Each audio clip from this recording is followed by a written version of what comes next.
What is going on, everybody? This is Mike Hughes, and you're listening to Mike on the Mic, everything sports-related podcast. I'm sitting here today with Chicago Bears legend, the hardest-hitting safety I've ever seen in my life, Doug Plank. Doug, you're one of my childhood icons. It's an honor to have you, man. How's everything going on your end? You know what? I really can't complain. I've had conversations with a lot of my former teammates, and some of them are doing great. Other ones aren't doing as well, from a physical standpoint. Right. And I just feel blessed. I was one of the lucky ones that really got through it without too many injuries or complaints. And, it was when you're trying to hit somebody as hard as you can, they're bigger than you are. It's easy to pick up injuries and, broken bones and all those sort of things. And I certainly had my share of that in my career. Right. And, you were talking about that just now, like guys that you're still talking to. I was just curious, like, who are some of the guys? I know like Gary Fensick is probably one of the guys you're still really close with to this day. But other than that, like, who are still guys from those 75 to 82 Bears that you still communicate with? You know what? Bruce Herron was a guy that played special teams. He was a linebacker. I keep in touch with him. Gary Fensick, another kid from Ohio State that I'm good friends with, Brian Bashnagel. I roomed with Bob Thomas, the kicker. And, that's an interesting, because kickers are not like your typical football players. They always have different, Bob was ultimately, a Supreme Court justice, I think, for Illinois. And, he's a smart guy, went to law school. And, so he always had a very interesting perspective on football and sports and, what was going to happen to all the athletes after things were over, what directions were they going to go to. Terry Schmidt, is another cornerback. I really was pretty good friends with pretty much everybody on defense because especially those guys in front of you, you're really dependent on them for you to survive and succeed. And so the Mike Singletaries of the world, those guys really, made a huge difference. And Otis Wilson, just a lot of really, really good players. Ted Albrecht, another offensive guard. But it's good to have good friends on a team because, you really share some really incredible memories. Right. And, I wanted to talk about a couple of those memories. And one, I wanted to get out of the way because, I have to ask it if you had any Walter Payton stories because everyone always wants to hear about it. They always said you were the jokester. I wanted to know if you had any personally. I was really lucky. When I first got to Chicago, they didn't know how to put people in different rooms and nobody was friends because everybody was coming from somewhere else. There were guys from the team the year before, but most of those guys were released. I think 50% of that team was released before we ever started the next year. We had a new coach in 1975 and a new draft choice, myself being one of them. Walter Payton was the other one. So just for ease of operation, they put everybody in rooms by alphabetical order. Well, I happened to be in a roommate of Walter Payton. So, it's funny just having conversations with him. It's one thing, his conversations were totally different than the way he was on the field. Very calm, very, very understood off the field. But when he got on the field, look out, he was powerful and he was strong and he could lift all the weights in the weight room and just explode. He was fast. So I was his roommate. And I'll never forget one day we were asking him, just having a conversation. And he said, Doug, I want to ask you a question. He goes, do you think I deserve the Heisman Trophy winner? And, he asked me that question because at Ohio State, I played with the only two-time Heisman Trophy winner, Archie Griffin, who was a running back. Right. And I said, let me just say this. I mean, Archie had a lot of skills and he scored touchdowns. And he was on a team that was very successful, that won the Big Ten championship 3 years in a row, 4 years in a row, went to 4 Rose Bowls. And I said, Walter, it's pretty simple. This is a game of media and exposure. And I said, here's the difference between you and Archie Griffin. Archie went to Ohio State. You went to Jackson State. Archie Griffin was on national television 5 times a year. 5 times a year. Walter Payton was on national television 0 times. 0 times in his whole career. Now, that didn't mean that NFL didn't know who he was, but nobody else did. I never really heard his name for, a couple of weeks before camp started. And, but his work ethic, And he was such a great illustration to the rest of the players on the team. This is what it takes to be a successful NFL player.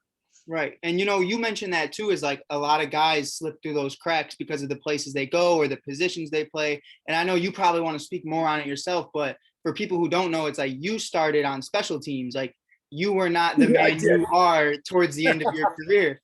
And going into it, I remember reading, I was reading something when I was a kid about it and how you never played like strong safety, or no, it was free safety, and you volunteered to play. If you wanted to talk about that, because that's just crazy to me. My first year, really, I played strong safety, which is over on the tight end side, and you're 5 yards off the line of scrimmage and 3 yards to the outside.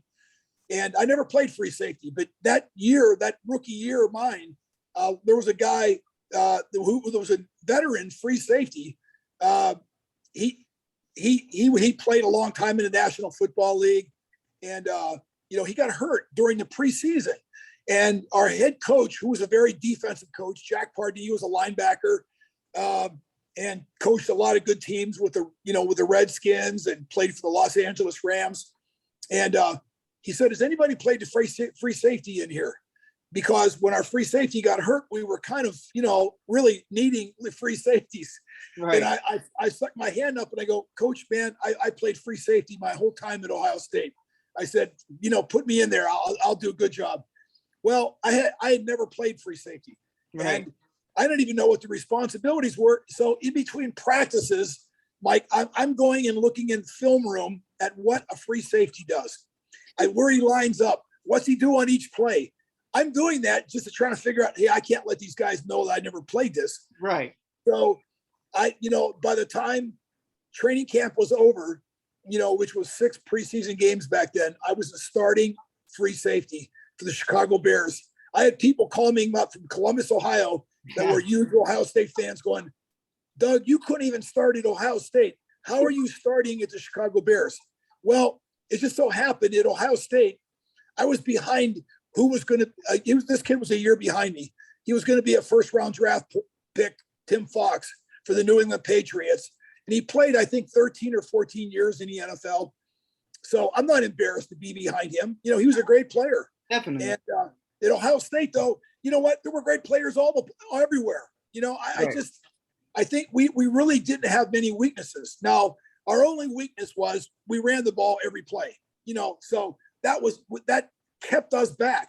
We could have been so much better and greater, right, had we not played a simple defense and a simple offense. But you know what? That's the way it was back then. There weren't any really, guys who were revolutioning the game like they are now. Right. What the quarterback does and what the running back does, it's all different now. It's so much different, and it just takes a lot more understanding and learning. But no, when I got there and I said, "Oh my gosh," I actually got a chance of starting and playing on this team. And it was so exciting and so energizing. I went into a serious weightlifting mode. I worked out after practice and before practices. And I did everything I could to put myself in a position to say, hey, this kid is serious about this business. And I kept trying to hit everybody as hard as I could every day in, day out. So, when you hit people hard on Monday, Tuesday, Wednesday, Thursday, Friday, when it comes to the weekend, it's nothing. It's easy. You go out there and now you have 50, 60, 70,000 people cheering for you, and you have nobody at practice. So you motivate yourself. So when it comes time for game time, it's like, man, am I ready? I feel jacked up, ready to crunch somebody. So it was so much fun running over everybody. But, you talk about that too, about Ohio State. I don't know how deeply you still follow into the Bears and Ohio State, and you're talking about how it's a run-heavy offense. We got Justin Fields now. I want to know, do you have any take on that? How do you feel about Justin Fields? Hey, listen, last year, Kansas City, Chiefs, they just kind of like, they were the flair of the NFL. Everybody was fans of their team. Their quarterback was so incredible. He could run, he could pass. He was throwing right-handed. He was throwing left-handed. He was throwing underneath. He was doing it underneath. That's what you have in this kid from Ohio State. I mean, I've watched him a lot. Just because I'm at Ohio State, I want to see what my former college team is doing, and And you know what? The other thing I like about him, I've talked to some of the coaches and some of the other players who played with him.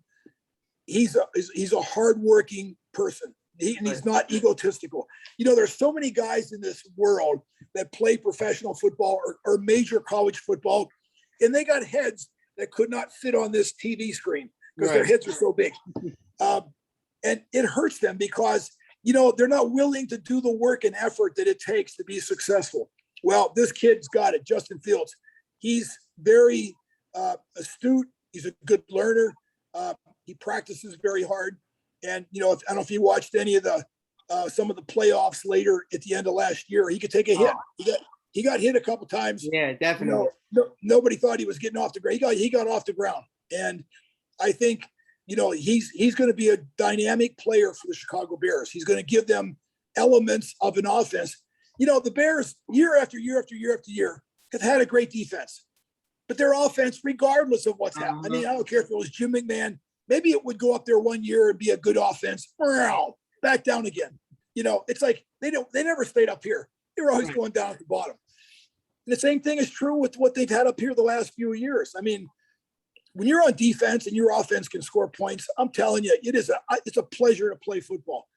When your offense stinks and they can't score any points, and you're out there trying to play with 0 points on the board, and the other team has 7 or 14 points, they don't have to do anything. They can just sit on the ball. They just want the clock to go around, get the game over with, you know, because they know we're not going to score. You know, it takes courage to go out there and make calls that plays that are going to put you in a bad situation. But you know what? What's true in the National Football League is true all around the country. Sometimes coaches and players don't want to put themselves in a position where they have to defend it, or there might be a chance that they do something wrong.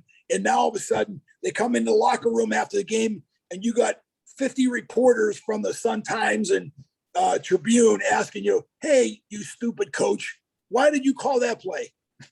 So I've been a coach myself in the NFL, college, not a head coach, but an assistant coach.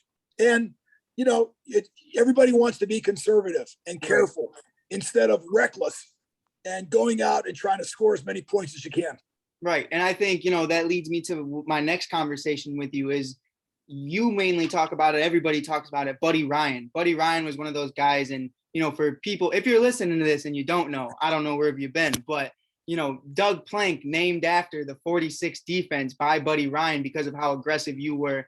And what was it like, you know, having that with Buddy? And what was it like playing with guys like Dan Hampton, Otis Wilson, and all of them? Oh, yeah. I mean, Stephen Michael, it's Mike Singletary. Right. You know, it was such a pleasure. You know, Buddy one day, we came in, it was a typical defensive meeting room. And when he walked in there and he had all these illustrations on the board, and Buddy Ryan didn't do X's and O's. For those of you out there, you know, most football coaches, when they design plays, instead of putting down the players' names, that's too tedious. They just put X's and O's. And X's represent linemen, O's represent people playing off the ball. And so instead of Buddy Ryan put numbers on the board. So whatever position you played, your number was up on the board.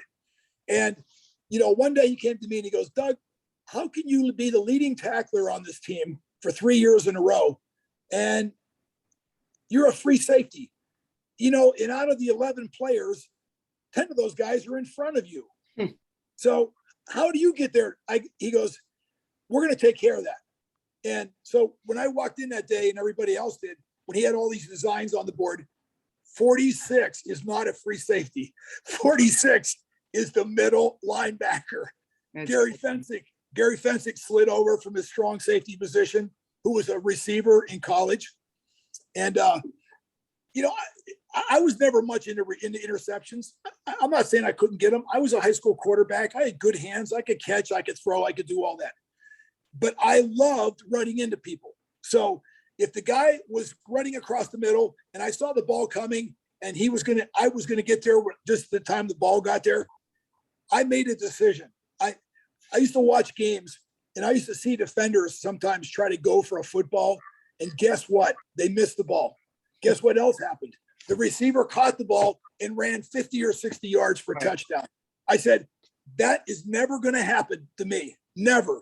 Right. When that guy comes across the middle, if I see him anywhere in the area and think he's going to catch the ball, I'm just going to do something to hang around for a few seconds until he gets there. And when he gets there and the ball gets there, I'm going to get there.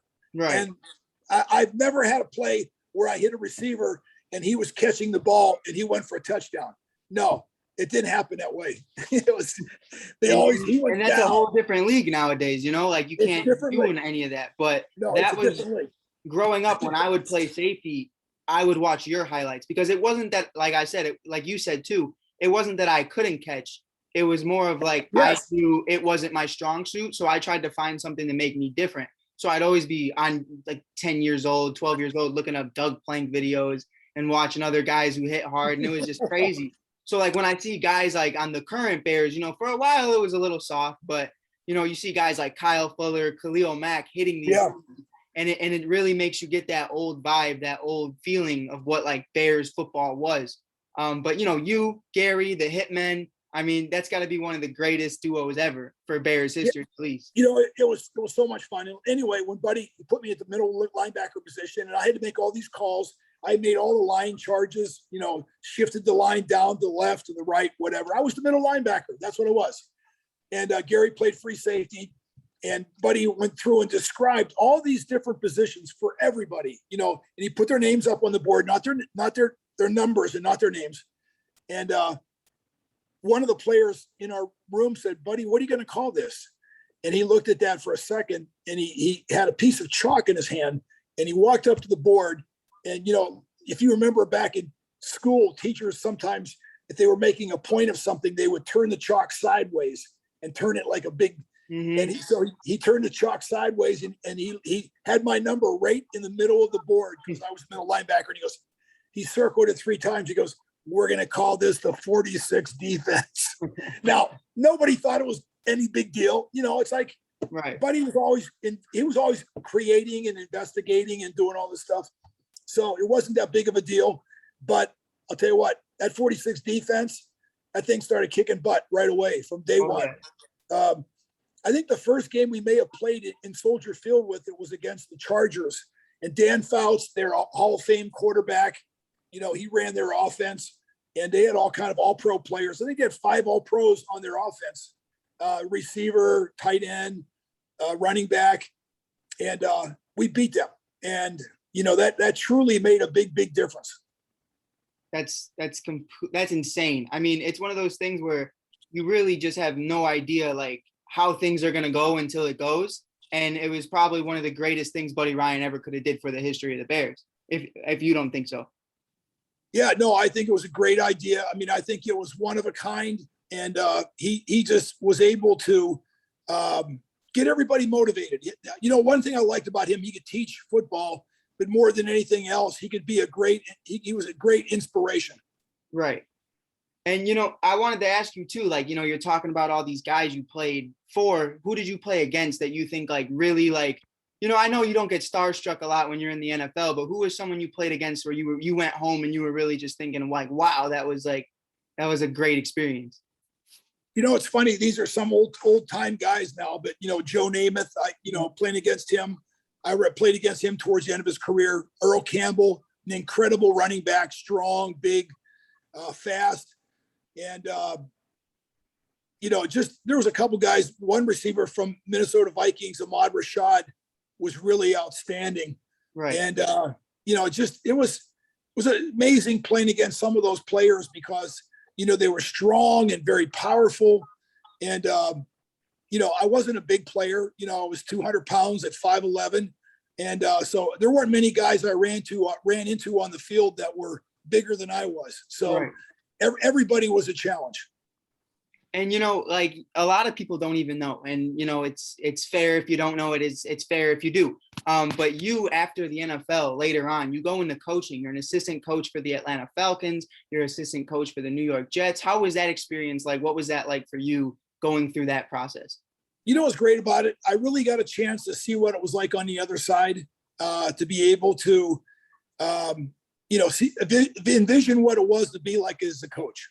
And, you know, it was great. It was a great memory, great opportunity to really, see what I could do in terms of commanding, attention. And it was fun. Time went really, really fast. And, I wanted to talk to you about something that, you don't have to talk about it if you don't want to, but I was reading an article that you were interviewed in talking about concussions, talking about everything that you went through, you experienced, and starting from like high school all the way to now. A lot of injuries play into the NFL. There's CTE, there's knee injuries, shoulder injuries. If you don't want to talk about everything you went through, that's perfectly fine. But I wanted to ask you. Oh, that's okay. Yeah. Would you do it again if you had to do it all over? Yeah, absolutely. I would. I mean, I don't think there's any doubt that I would do it in a second. I think the major reason being is that, it's once in a lifetime opportunity. And so many times you talk to people that have never had that chance. And just the fact that I played in the National Football League, it means so much, not just to me, but to other people and other people that I was able to touch base with. It's everywhere I go now. If I go back home, for example, back in Pennsylvania, so many people are still recognizing me as a former NFL player, and the opportunity to go ahead and just make a statement like that. And that's awesome, man. And I just wanted to say thank you for coming on the show. It's been an honor talking to you, Doug. It meant the world, and I just wish you nothing but the best, brother. Well, thank you so much. No, I was a blast, and really, I'd be glad to talk to you anytime. I'm a broadcaster, so I constantly am evaluating games and teams and players during the season, and maybe there's another chance we might have to connect later on. Yeah, most definitely. That's the end goal. But thank you, Doug. This has been Mike Hughes from Mike on the Mic. This is Doug Plank, future Hall of Famer. Got to say it now because that man is without a doubt a legend in my eye. Thank you for being on the show again, man. Thanks a lot, Mike.